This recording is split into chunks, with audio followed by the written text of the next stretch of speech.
여러분 안녕하세요. 지원정책과 창업 전문가 강연 진행의 이루은입니다. 어선업이나 양식업 등 이 기여기촌에서 창업을 시작하려면 여러 가지 준비가 필요하겠죠. 그래서 정부에서는 초기 기여인과 예비 기여인을 위한 다양한 정책을 운영하고 있는데요. 지원을 받으면 시간과 비용을 절약할 수 있는 만큼 꼭 알아두셔야 할 것 같습니다. 그래서 오늘은 이 지원 정책과 창업에 대해서 아주 자세하게 설명을 해주실 분을 모셨는데요. 바로 한국어촌어항공단에서 활동하고 계시는 귀여 닥터 김상균 님이십니다. 평소 귀여기촌에 관심이 많으셨던 분들이라면 오늘 알짜 정보를 정말 많이 준비했으니까요. 꼭 방송 끝까지 시청해 주시기를 바라겠습니다. 자, 그럼 지금부터 강연을 시작하겠습니다. 안녕하세요. 방금 소개받은 김상규입니다. 오늘 제가 여러분께 강의해 드릴 내용은 기여기촌 지원 정책의 추진 배경, 기여 창업 및 주택 구입 지침 중에서 기여 희망하시는 분들이 꼭 알아야 될 중요한 포인트, 세 번째로 기여 창업 계획 수립은 어떻게 하는지에 대한 요령을 말씀드리겠습니다. 강의를 시작하기 전에 한마디를 더 덧붙인다면은 두 번째 강의 주제인 기여 창업 및 주택 구입 지원 융자 사업 집행 지침은 사업 대상자 선정하는 방법이라든지 자금의 용도, 융자금 신청 절차, 사후 관리 등에 대해 정하고 있습니다. 여러분 중에 정부 지원 자금을 융자받고 귀촌할 분이라면은 이 지침을 반드시 읽어보셔야 되겠습니다. 이 지침을 가장 쉽게 볼 수 있는 곳은 기여기촌 종합센터 홈페이지를 이용하면 되는데 지원 정책 배너를 클릭하면은 한글 파일 다운로드가 있습니다. 이 다운로드를 받아보시고 읽으신 후에 궁금한 사항이 있다면은 기여기촌 종합센터나 시군에 관한 사항은 시군구청의 수산 관련 부서, 금융에 관한 사항은 수협에 확인하시면은 여러분이 생각하는 것보다 훨씬 더 많은 정보를 얻을 수 있을 것입니다. 먼저 기여기촌 정책 개요에 대해서 설명을 드리겠습니다.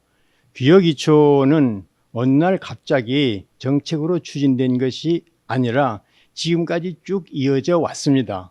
어촌에서 태어나서 공부를 하고 성인이 돼서 도시에 나가서 취업을 하고 자영업을 하고 어느 시점에서는 다시 고향이나 아니면 어촌으로 돌아와서 어업을 하는 것은 지극히 당연한 일이었습니다.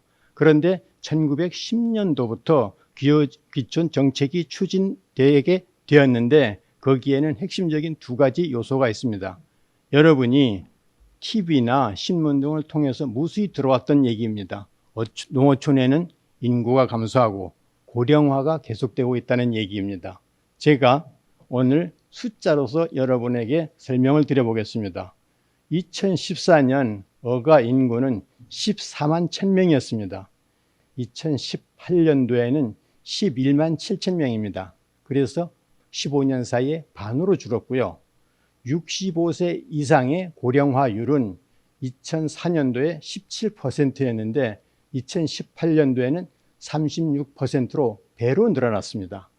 그리고 또 하나의 요인은 베이비 부모 세대의 은퇴, 그리고 쾌적한 환경에 가서 삶의 질을 높이려는 젊은이들도 어촌 이주가 증가하는 추세에 있습니다. 이에 따라 정부에서는 이에 대한 필요한 맞춤형 교육, 다양한 정보 제공, 상담 및 컨설팅 등의 지원을 통하여 기여기촌 희망인이 성공적인 정착 유도를 하게 된 것입니다. 현재 추진하고 있는 지원 정책 중에도 여러 가지가 있습니다만 그 중에 중요한 사항 5가지를 추려봤는데요. 기여기촌 관련 정보나 교육, 홍보, 컨설팅 등을 종합적으로 운영하고 있는 기여기촌 종합센터 운영, 그 다음 시도나 시군구청에서 도시민을 유치하기 위한 교육, 체험 프로그램을 운영하고 있는데 이와 같은 도시민 어촌 유치 지원 사업, 그 다음에 기여기촌 희망하는 분들이 와서 직접 보고 느끼고 상담도 하는 기여기촌 박람회가 매년 개최되고 있는데 금년도에는 코로나19 영향으로 이와 같이 사이버 박람회로 개최하고 있습니다. 그 다음 기업이촌 희망하시는 분들이 가장 어려움을 겪고 있는 게 어촌에서 체험을 하는 것입니다. 그래서 기업이촌 희망인들이 가급적이면 편리한 체험을 할 수 있도록 체류형 어업기술 교육을 하고 있는 귀화학교를 개설 운영하고 있습니다. 현재 운영하고 있는 지역은 경상남도, 충청남도, 전라남도, 강원도이고요.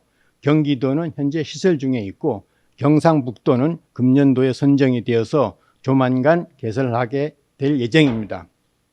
그 다음에 중요한 사항으로 기업이촌 창업 과정에서 자기 자금이 부족할 때 정부에서는 창업자금이나 주택자금을 용제하는 정착지원금 제도를 운영하고 있고 또 40세 미만 어업인에 대해서는 영어 정착금도 지원하고 있습니다. 그 다음 기업이촌 하면서 핵심되는 두 단어가 있는데 여기에 대해서 상당히 해석이 분분한 경우가 있습니다. 오늘 실제적으로 통용되는 용어의 뜻과 법이나 행정적으로 어떤 의미를 갖고 있는지 두 단어만 우선 설명을 드리도록 하겠습니다. 도시에 살다가 어촌으로 이주해서 어업을 운영하는 것을 기업이촌이라고 합니다. 그러면 여기에서 나오는 핵심 단어가 어촌, 어업입니다. 그러면 어촌을 어디로 어촌을 보느냐? 어촌이라면은 보통 항구가 있고 어선이 고기를 잡아와서 고기를 판매하고 가공하고 어업이 중심으로 경제 활동이 이루어지는 곳을 어촌이라고 알고 있고 그렇게 인식을 하고 있습니다. 그런데 법적이나 행정적으로는 어촌하면 전국이 읍면지역 그리고 동지역 중 상업지역 및 공업지역을 제외한 지역을 어촌이라고 합니다. 그 다음에 어업이라는 범주는 어디냐? 먼저 어업보다 큰 카테고리인 수산업을 보면 수산업에는 어업, 양식업, 어획물 운반업, 수산물 가공업으로 구성되어 있습니다. 어업은 어선이나 어떤 도구를 사용하여 수산동식물을 포획 채취하는 산업이고 염전에서 바닷물을 증발시켜 소금을 생산하는 사업을 어업의 범주에 포함하고 있습니다. 즉 다시 말해서 바다에 나가서 고기를 잡는 산업과 염전에서 소금을 생산하는 산업을 어업이라고 그러고 양식업이라 하면은 일정한 시설을 갖추고 그 시설에서 수산동식물을 길러서 거두어들이는 사업을 양식업이라고 합니다. 그러면 법적으로는 어업과 양식업이 구분되어 있습니다. 그러나 현재 행정적으로는 양식업을 큰 범주의 어업이 범위에 포함시켜 행정을 추진하고 있습니다. 따라서 제가 한 얘기를 정리해서 설명을 드린다면은 도시에 살다가 전국 어디든지 읍면 전 지역이나 아니면 동지역 중 상업지역과 공업지역을 제외한 지역에 이주하여서 어업이나 양식업을 운영하면은 기업이촌이 이루어지는 것입니다. 그다음 이 표는 통계청에서 기업이촌 현황을 매년 조사해서 발표하는 자료인데요. 지난해에 기업이촌한 가구는 904가구입니다. 그중에 358가구가 전남 지역으로 기업이촌을 하였고 그 다음 충남, 경남, 전북, 인천 순으로 기업이촌이 이루어졌습니다. 이 표는 정부에서 지원하는 기업이촌 자금을 받고 귀촌한 가구 수입니다. 이 정책은 2010년도에 추진이 되었고 금년도에는 2차로 실시되고 있습니다만은 금년 8월 현재까지 11년 동안 정부 정책 자금을 받고 귀촌한 가구 수는 1,879가구입니다. 그 중에 어선어업이 1,141가구로 61%를 차지하고 있고 양식어업은 640가구로 34%를 차지하고 있습니다. 가공 유통업이나 어촌 비즈니스업은 100가구가 채 되지 않고 비율로는 5%를 차지하고 있습니다. 다음에는 중요한 내용인 기업 창업 및 주택 구입 지원 사업 시행 지침 주요 내용을 설명드리도록 하겠습니다. 여기서 이 사업에 참여하려면 가장 중요한 게 사업 대상자입니다. 사업 대상자는 이 사업에 참여하는 첫 단계입니다. 그러면은 사업 대상자는 누구인지 제가 한번 읽어드리고 세부적으로 설명을 해드리겠습니다. 사업 대상자는 귀업인 및 제촌 비업인으로서 사업 신청 연도 기준으로 만 65세 이하여야 사업 대상자가 됩니다. 그러면 65세 이하는 누구나가 이해되는 부분이기 때문에 귀업인은 어떤 사람이고 제촌 비업인은 어떤 사람인지에 대해서 추가로 설명을 드리겠습니다. 귀업인은 어촌 이외의 지역에 거주하는 어업인이 아닌 사람이 어업인이 되기 위해서 어촌으로 이주해서 현재 어업에 종사하고 있거나 앞으로 1년 이내에 어업을 할 사람을 귀업인이라 하고요. 제촌 비업인은 어촌 지역에 거주하면서 어업에 종사하지 않는 사람을 말합니다.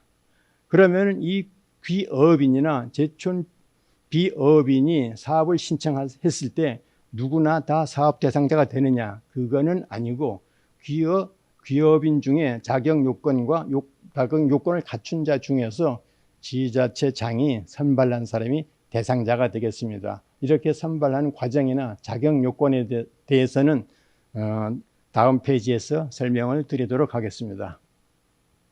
그럼 사업 자격 및 사업 운영, 선정 제외 대상자에서 대해서 말씀을 드리면 사업 자격은 귀업인하고 제촌 비업인 구분해서 설명을 드릴 수 있는데 귀업인은 이주기한, 거주기한, 교육 이수 실적을 모두 충족시켜야 되고 제촌 비업인은 거주기간, 교육 실적, 비업기간이 모두 충족이 되어야 됩니다. 여기에 나오는 이주기간, 거주기간이 용어가 좀 낯설은데 여기에 대해서 조금 자세히 설명을 드린다면 이주기간은 아래 설명 중 어느 하나에만 해당이 되면 되는데 저 문구보다도 제가 쉽게 설명을 드리겠습니다.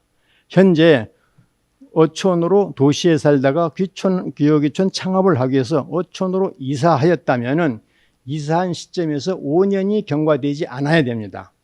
그리고 현재 도시에 살면서 어촌으로 이주할 계획이란 분이라면 도시에 있으면서 사업은 신청할 수가 있고요. 사업 대상자로 선정이 되면은 그때 다시 어촌으로 이사를 하면 되겠습니다. 그 다음에 거주 기간이라는 것은 어촌으로 전입하기 기준, 어촌으로 이사 가기 전부터 시작해서 1년 이상 어촌 이외의 지역, 즉 도시에서 계속 거주를 해야 되고요. 제촌 비업인은 어촌 지역에서 1년 이상 계속 거주를 해야 됩니다. 이거는 실제 거주한다거나 말로 하거나 어떤 이웃의 동의서를 받아가고 증명하는 것이 아니라 주민등록법상 이주 상황이 드러나야 됩니다. 그 다음에 교육 이수 실적은 최근 5년 이내에 해양수산부 및 지자체에서 인정하는 교육기관에서 귀여기촌 교육 5일 이상 하는 이런 교육이 있습니다. 이 교육을 이수해야 됩니다. 다만 이 교육을 이수하지 않아도 되는 경우가 있는데 사업 신청 전에 실제 어업을 운영하고 있거나 어업에 종사하고 있거나 아니면 어업을 경험한 자는 교육이 면제됩니다. 그리고 수산계 학교 출신자나 어업인 후계자로 선정된 자도 의무교육은 면제됩니다. 여기서 하나 덧붙여 말씀을 드리면은 교육이 면제된 사람이 이런 교육을 받으면은 나중에 사업 신청을 하고 사업 심사할 때 교육받은 점수가 가점이 되고요. 또 만약에 교육을 받아야 되는 사람인데 교육을 받지 않고 사업을 신청해서 사업 대상자로 선정이 된다면은 선정된 다음 1년 이내에 교육을 이수하면 됩니다. 이런 사후교육제도 인정하고 있습니다. 그 다음에 마지막으로 비어업기간은 무엇이냐? 제촌 비어업인은 사업 신청일 기준으로 최근 5년 이내에 어업을 종사하지 않는 자를 말합니다. 그 다음 사업자 선정 제외 대상인데요. 병역 미필자, 군대를 가야 되는데 아직 가지 않은 사람, 고등학교나 대학교에 재학 중인 학생도 제외됩니다. 다만 방송통신대학교 재학생은 예외입니다. 그다음 금융기관에 연체 중인 자나 파산 또는 대입연재, 대지급, 신용한도 초과 등으로 사업자 선정 제외 대상이 될 수 있는데 이 부분은 지극히 개인 신용에 관한 사항이기 때문에 각 개인이 금융기관을 통해서 확인할 수 있는 부분이고요. 사업 신청을 기준으로 공무원, 교사, 공기업, 정보 및 지자체 출연기관, 농수축협 직원 및 일반 회사 재직자, 개인사업 운영자는 사업 대상자에서 제외됩니다. 여기서 그러면은 아무도 신청할 수 없는 것 같이 보이는데 이것을 다시 분리해서 설명을 드리면은 공무원, 교사, 공기업, 정부 지자체 출연기관 재직자, 농수축협 직원은 사업 신청 전에 반드시 그만둬야 됩니다. 직장을 그만두고 나서 사업을 신청해야 되고요. 일반 회사나 아니면 개인 사업을 하시는 분은 회사를 퇴직하고 아니면 개인 사업을 정리하고 사업을 신청할 수도 있고 개인 사업이나 직장을 다니면서 신청할 수도 있습니다. 그러나 사업 대상자로 선정이 되면은 그때 일반 회사 재직자는 직장을 그만둬야 되고 개인 사업 운영자는 사업을 정리해야 됩니다. 그 다음에 허위 부정한 방법으로 대출을 받았거나 사업 신청을 대리 신청을 하거나 여러 가지 경우들이 있는데 이건 특별한 사항들이기 때문에 그리고 특별히 해당되는 부분이 많지 않기 때문에 이런 어떤 미심적인 분들은 사업 지침을 한번 확인하시면은 확실히 알 수 있기 때문에 오늘 상세한 내용은 생략하도록 하겠습니다. 그 다음 지원 대상 및 지원 자금의 사용 용도입니다. 지원 대상은 창업자금으로 수산 분야의 어선업, 양식업, 수산물 가공업 등을 할 수 있는 창업자금을 3억 원 한도 내에서 그 다음 개인주택 매입이라든지 신축 리모델링 할 수 있는 자금으로 7,500만 원까지 금리 2%로 5년 거치 10년 상환 융자를 해드립니다. 이 자금의 사용의 세부적인 내용이라든지 그 다음에 융자금 신청 절차 그 밖에 담보 설정 관계 등은 어저께 금융 강의에서 수협에서 오신 최 팀장님이 상세히 설명을 했기 때문에 오늘 중복 설명을 하지 않고 나중에 그 강의 자료를 한번 확인해 보시면 자금 문제에 대해서는 상세하게 알 수 있습니다. 그 다음 지침 마지막으로 5번째 기업 창업 사업 추진 절차에 대해서 말씀을 드리겠습니다. 사실은 기업 창업을 신청해서 사업 대상자로 선정이 되고 이 자금을 다 상환하려면 길게는 15년이 소요됩니다. 그럼 15년 동안 관리가 대상이 되는데 실제로 이 사업이 이루어지는 중요한 것은 당연히도 1, 2, 3월에 모두 이루어집니다. 다음 해의 사업연도는 그 전년 12월에 해양수산부에서 지침이 만들어져서 각 시군으로 배포가 됩니다. 그러면 시군에서 사업 공고를 하고 사업 대상자를 모집을 하고 심사를 해서 사업자를 확정하는데 이러한 절차가 모두 1, 2, 3월에 이루어지게 됩니다. 사업 대상자를 확정이 되면은 그때부터 사업을 시작해서 다음 해 8월 말까지 자금 집행을 마쳐야 되고 자금 집행을 마치면은 이 융자금이 상환이 될 때까지 해당 지자체에서는 관리 대상으로 관리를 하게 됩니다. 그런데 사업 대상자로 선정된 이후에 자금을 융자받거나 사후 관리하거나 사업을 변경하는 사항들은 모두 지자체에서 나중에 별도의 그 개인별로 설명이 가기 때문에 여러분은 1, 2, 3월에 사업 대상 사업을 신청하고 심사를 하고 확정될 때까지 과정만 신중히 현황을 파악하고 준비할 건 준비하고 이런 과정을 거쳐 나가야 되겠습니다. 만약에 내년도에 사업을 신청하실 분이라면 준비는 금년 말까지 모두 마치고 내년 1월에 사업 시행 지침에 따라 사업을 신청하고 사업 대상자로 확정이 돼서 발표가 되면 그때 사업을 추진하면 되겠습니다. 그러면 세 번째 주제인 기업 창업 계획 수립 요령에 대해서 설명을 드리도록 하겠습니다. 어업은 다른 산업에 비해서 아주 특수한 분야입니다.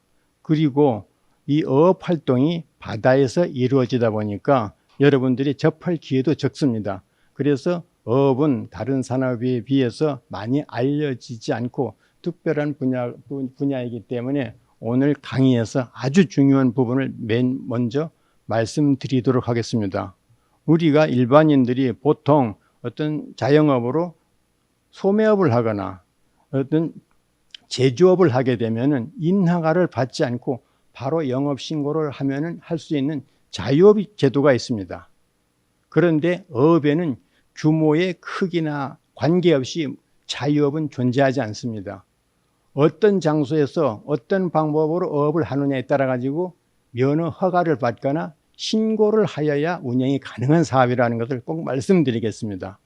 그러면 면허 허가 신고업은 아주 복잡한 체계로 구성이 되어 있는데 귀여기촌을 희망하시는 분들이 알아듣기 쉽게 그 필요한 부분만 여기에 정리를 했습니다. 면허업은 바다에서 이루어지는 양식업입니다. 바다에서 양식을 하려면 모두 면허를 받아야 됩니다. 어선어업과 종묘생산업, 육상양식업은 모두 허가업입니다. 그리고 갯벌에서 조개를 채취하거나 잠수에서 해삼이나 전복을 채취하는 나잠어업, 맨손어업은 신고업에 해당되겠습니다. 이런 면허나 허가나 신고를 취득하는 방법이나 절차가 아주 복잡한데 쉽게 중요한 부분만 따서 설명을 드린다면 바다에서 양식하는 해면 양식업을 취득하는 방법은 두 가지가 있습니다. 하나는 새로운 면허 취득이고요. 하나는 기존에 있는 어업권을 이전 분할, 즉 기존 어업권을 매입하는 방법이 있습니다.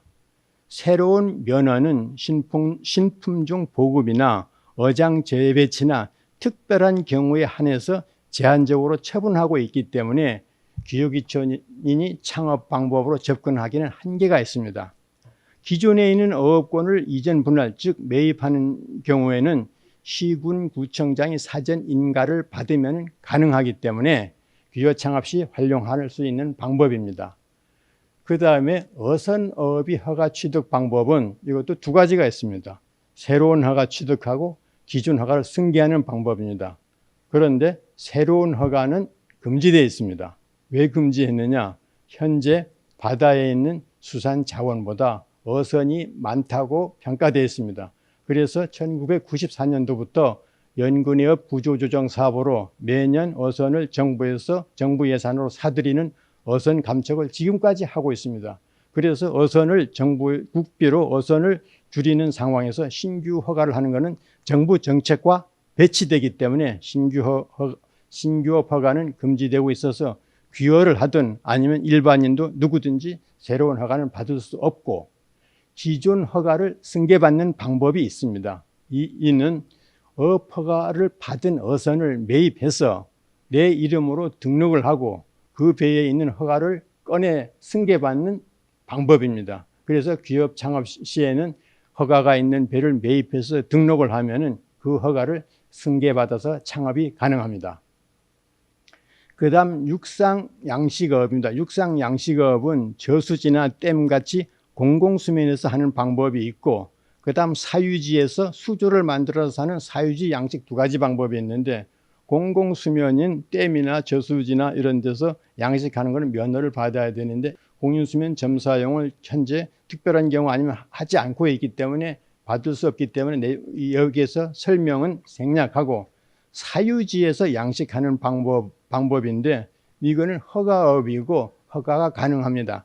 다만 일부 시군구에서는 특정 품목에 대해서 일부 제한하는 경우가 있습니다. 허가가 안 되는 건 아니지만은 별도의 규제가 있기 때문에 만약에 육상 사유지에서 양식을 한다면 어떤 품종을 양식을 한다면은 그 시군구에 어떤 규제가 있는지를 확인하시면은 이거는 쉽게 해결될 수 있는 문제입니다.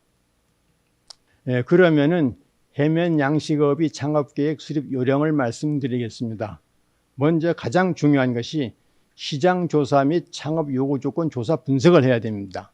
여기에는 한 서너 가지 예시를 들었지만 실제로 조사해야 될 팩터는 여러 가지가 있고 그리고 거기 어떤 예시에 나오지 않더라도 창업 예정하시는 분들이 궁금한 사항이라면 모두 이런 팩터에 넣어서 현장 조사를 실시하고 분석해서 결론을 내야 되겠습니다. 예시를 설명해 드리자면 품목 선택은 안정적인 생산이 가능한지 소비가 가능한지 또 제품을 차별화해서 고부가치 상품을 만들 수 있는지 여부 등을 확인하는 게 중요합니다.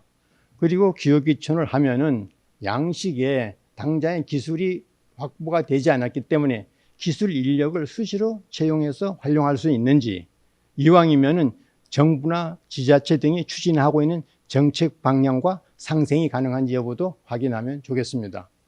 가장 여기서 중요하다고 느껴지는 부분은 창업 자금을 받으면은 다음해 8월까지 집행을 완료해야 되는데, 양식을 창업을 하려면은 면허를 취득하고 시설하고 종묘를 투입하고 이런 과정이 모두 8월까지 이루어져야 이 자금을 융자받을 수 있습니다. 그렇기 때문에 과연 이 기간 내에 어업권을 매입하고 어장 시설을 하고 가능한지를 현장에서 확실하게 확인해 봐야 될 요소입니다. 그러면 주요 품종의 창업 비용 및 손익 계산서를 한번 살펴보도록 하겠습니다. 여기에는 김, 전복 두 가지 품목을 예시를 들어봤는데요.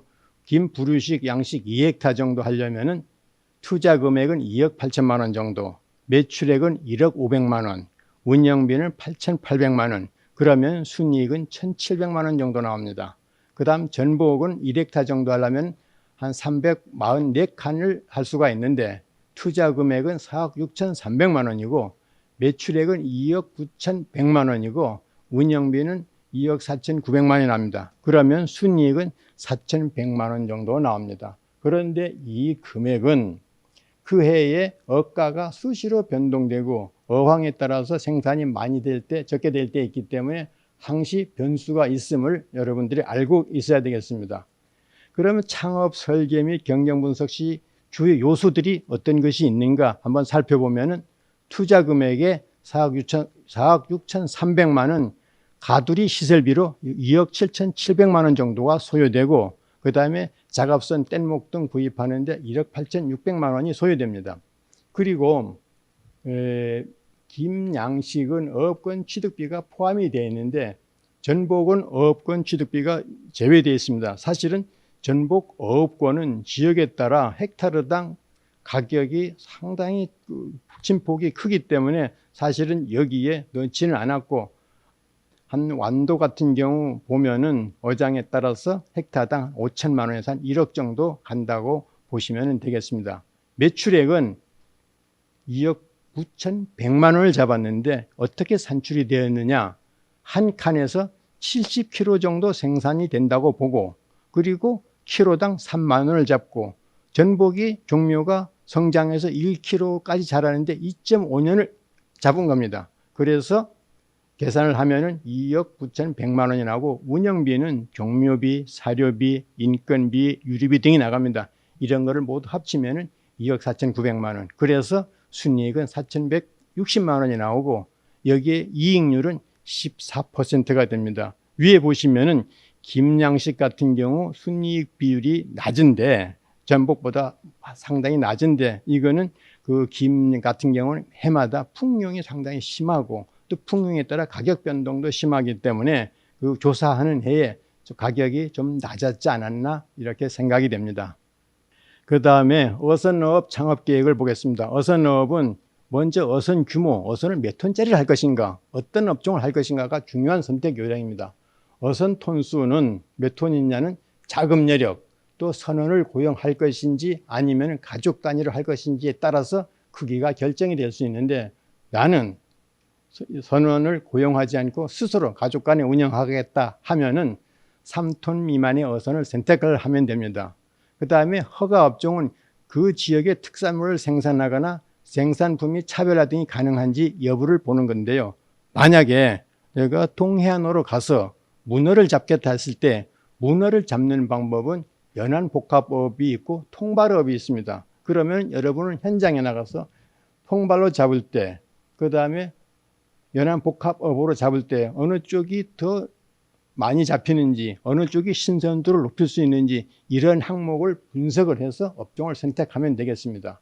그리고 또 하나의 중요한 요인은 면허업에서도 나왔습니다마는 허가 어선을 매입해서 어업허가를 승계받고, 이런 거는 여러분이 예상치 못한 사항이 발생할 수 있기 때문에 오늘 제가 여러분에게 말씀드리는 내용은 한 번 정도는 기억해 주시면 여러분에게 손해보지 않을 일이 발생할 겁니다. 어업 허가를 승계할 때는 불법업 이력이라든지 어선이 담보되어 있는지 여부라든지 어선 검사 사항이 모두 같이 승계돼 버립니다. 그러니까 불법업을 많이 해서 일정 정도에 넘어버리면 어업 허가가 취소될 수도 있는 요건이 발생합니다. 그러니까 어선을 매입할 때는 불법업 이력이 어떻게 되는지, 담보가 제공되어 있다면 이 담보를 받을 것인지 아니면 담보를 정리하고 매입할 것인지 이런 걸 확인하는 것도 매우 중요한 부분입니다. 그 다음 주요 업종의 창업 비용과 손익계산서를 한번 보면은 연안복급, 연안자망 2톤급으로 한번 봤는데 투자 금액은 이건 지역에 따라 큰 차이는 없습니다. 2톤짜리 FRP 설령 10년으로 창업을 한다면은 1억 6천만 원 정도가 소요되고요. 매출액은 1억 800만 원, 운영비가 7천만 원, 그러면 순이익은 3,750만 원이 나옵니다. 이건 부산 기장 지역에서 조사한 사례고요. 이 경우도 풍흉이나 억가에 따라 많은 변화가 발생합니다. 부산 기장에서 조사한 연안복합업 2톤급의 투자금액, 매출액, 운영비, 순이익 어떤 요소들이 들어있는가 살펴보면은 어선 매입비로 9,500만 원, 허가 승계비로 4천만 원, 장비 등을 추가 구입하는데 2,500만 원이 소요됐고요. 매출액은 1일에 가서 주로 장어를 잡는 배인데 장어를 1일 얼마를 잡을 수 있는지, 장어 말고 기타는 얼마를 잡을 수 있는지, 그 어종의 가격은 얼마가 되는지, 조업일수를 180일로 환산하니까 1억 800만 원이 나온 겁니다. 조업일수는 짧게는 한 150일 정도 주로하는 분도 있고 많게는 200일 이상 나가는 분도 있습니다. 그거는 그 지역 여건에 따라서 부지런히 한다면 180일에서 200일 정도 잡을 수도 있습니다. 운영비에는 인건비, 유류비, 수선비, 주부식비 등이 들어가는데 예상외로 유류비보다 인건비가 많이 들어갑니다. 그래서 어선업을 할 때는 인건비를 줄이는 게 매우 중요한 요소입니다. 순이익은 3,700~500만 원이 나오는데 이익률은 34.7%로 다른 어업보다 이익률이 높은 편입니다. 그 다음 육상, 귀요귀촌 희망인들이 관심이 많은 육상, 양식, 사유지, 창업 계획에 대해서 설명을 드리도록 하겠습니다. 품목 선택은 앞에서 양식업에서 말씀드렸기 때문에 생략을 하고, 그 다음에 기존 양식장을 매입하는 경우에는 양식장을 매입하고 허가자를 변경을 하면은 어느 정도 쉽게 넘어갈 수가 있는데 새로운 부지를 사서 양식을 한다면은 상당히 복잡한 과정이 필요합니다. 이거는 그 매입하고자 하는 부지가 용도 변경이 가능한지, 양식 용수는 확보할 수 있는지, 만약 공공의 물을 사용한다면 공유수면 점사용 허가 가능한지, 상하수도, 전기 등 기반시설 어느 정도 들어왔는지 이런 사항을 현장에 가서 파악해야 되는데 제가 상담을 하면서 깜짝 놀랄 때가 있는데요. 그거는 가서 보통 동네 주민이나 아니면 부동산에 가서 확인을 합니다. 그러면 그분들은 정확한 내용을 모르기 때문에 그분들이 얘기를 믿고 와서 사업을 추진했을 경우는 어쩌다가 큰 낭패를 볼 수가 있기 때문에 이러한 요소들은 반드시 해당 부서의 담당자한테 확인을 해서 되는지 안 되는 요건을 확인해야 되겠습니다.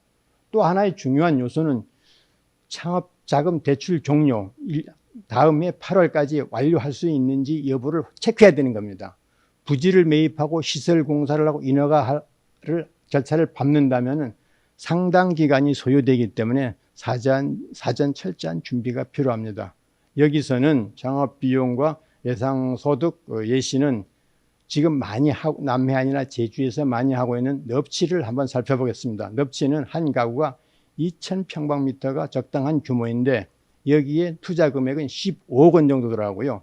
매출액은 8억 4,500만 원, 운영비가 6,500만 원, 순이익이 1억 9,400만 원 정도 나옵니다. 그런데 여기에 토지 구입비는 포함되어 있지 않습니다. 왜냐하면 토지 구입비는 몇십만 원에서 몇백만 원까지 상당히 많은 차이가 나기 때문에 그 토지 매입비는 반영되지 않았고요. 그리고 투자 금액은 사육 시설비, 그다음 인프라 구축비, 운전 자금이 들어가고 매출액에는 65톤, 그 키로당 13,000원을 잡아서 매출액을 잡았고 운영비에는 사료비, 종료비가 들어갔습니다. 여기에 순이익 비율은 23%가 나옵니다. 마지막으로 창업계획 준비 중 간과하기 쉽지만 중요한 체크리스트를 한번 말씀을 드린다면 앞에서도 말씀을 드렸습니다마는 토지를 매입할 때, 어선을 매입할 때는 여기가 내가 직접 사용하는데 어떤 불편이 있는지 여부를 확실히 확인해야 되는 부분입니다. 명심하시고 확인해 주시기 바라며 시군구청과 업무를 상담할 때 검토해 보겠습니다 하면은 이것이 되는 거냐 생각을 해서 사업을 추진하는 경우가 많은데 만약 검토하는 부분이 안 된다면은 이 사업은 낭패를 볼 수가 있기 때문에 검토한다는 얘기가 나왔을 때는 반드시 언제 검토가 끝나는지 물어보고 전화를 확인하고 그 문제가 해소된 다음 단계를 준비해야 낭패를 보지 않을 수 있겠습니다. 제가 여러분께 영국의 비평가 토마스 칼이라는 분의 한마디를 읽어드리면서 강의를 마치겠습니다. 길을 가다가 돌이 나타나면 약자는 그것을 걸림돌이라 하고 강자는 그것을 디딤돌이라고 합니다. 여러분이 기여기촌 실행 과정에서 많은 장애물이 나타날 것이고 이 장애물을 디딤돌로 생각한다면 성공을 확률을 높이는 아주 훌륭한 방법이 될 것이라고 생각합니다. 여러분들이 기여기촌 한다면 반드시 성공하기를 기원하겠습니다. 감사합니다. Q&A를 이어가 보도록 하겠습니다. 이런 질문을 남겨주셨습니다. 현재 허가받은 어선이 2톤급인데 크기 변경이 가능하나요? 라고 질문을 남겨주셨는데 이 같은 경우는 어떻게 될까요? 네, 가능합니다. 오. 3톤까지는 어떤 조건 없이 가능하고요. 만약 3톤 이상으로 더 증톤을 하고 싶다면 그때는 제한 조건이 있지만은 3톤까지는 조건 없이 가능하겠습니다. 그러면 지금 질문을 주신 분께서는 3톤까지는 가능하지만 만약에 그 이상으로 늘리고 싶다면 다른 조치를 네. 취하셔야 할 것 같습니다. 네. 자, 그럼 다음 질문으로 한번 넘어가 보도록 하겠습니다. 개인 자금으로 양식장 신축 부지를 구입하여도 기여 창업 지원 자금을 받을 수 있나요? 라고 질문을 남겨주셨는데요. 이 같은 경우에는 어떻게 될까요? 개인 자금으로 양식장 부지를 이미 구입하였다면은 그 자금은 창업 자금으로 대치가 되지 않습니다.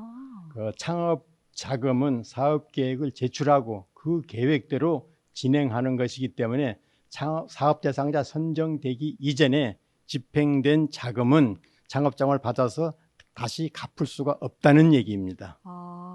그렇다면은 양식장을 신축을 하는 경우에는 혹시 가능할까요? 거기에는 이제 자금을 받을 수 있을까요? 사업 대상자로 선정된 이후에 네. 토지를 매입하고 네네. 시설을 하는 경우는 가능하고 사업 대상자로 선정되기 이전에 이미 부지를 매입했다면 그거는 보상받을 수가 없는 겁니다. 그렇구나. 그러니까 그 이후에 네. 이제 하셔야지만 해당이 된다는 점을 꼭 기억을 해주시기를 바라겠습니다. 자, 다음 질문으로 넘어가 보도록 하겠습니다. 낚시 어선을 전업으로 창업을 할 경우에 기여 창업 지원 사업에 신청을 할 수 있나요? 라고 질문을 남겨주셨는데요. 이 같은 경우는 어떻게 될까요? 제가 강의 시작하기 전에 어비 개념에 대해서 용어풀이를 했습니다. 낚시 어선업은 어비 범주에 포함되지 않습니다. 그래서 낚시 어선업으로 전업을 창업하는 것은 인정되지 않습니다.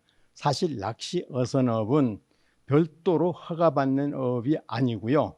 어선업을 하시는 분이 어한기, 즉 그 수산 동식물이 나오지 않는 시기, 또 법으로 금지되는 시기에 부업을 할 수 있는 게 낚시 어선업이기 때문에 이를 전업으로 할 수는 없는 것입니다.